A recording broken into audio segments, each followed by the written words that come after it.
In the currency quadrant, taking a look at continued pressure in the December Japanese yen futures. The Japanese yen drops again after attempting to bounce at the end of last week. The yen is now down 2 of the last 3 sessions, and yesterday represented a strong fall from an early spike that ended only slightly positive on the day. So it almost feels like 3 straight sessions in a row when you look at it on a chart.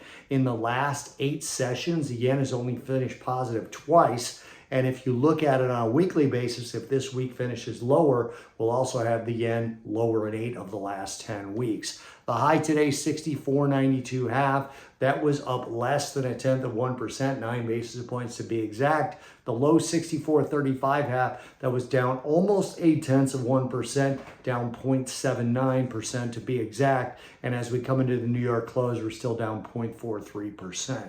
Japan's October trade balance deficit expanded by more than expected and more than it did in September. The October trade balance was 461.2 billion yen compared to 360.4 billion yen expected. That was a deficit, a negative.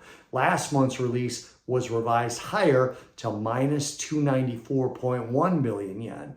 A slight positive show in exports as it came in at up 3.1%. Expectations were for only 2.2%. The last release was 1.7%, but that didn't erase the negative figure that came out on the trade balance data.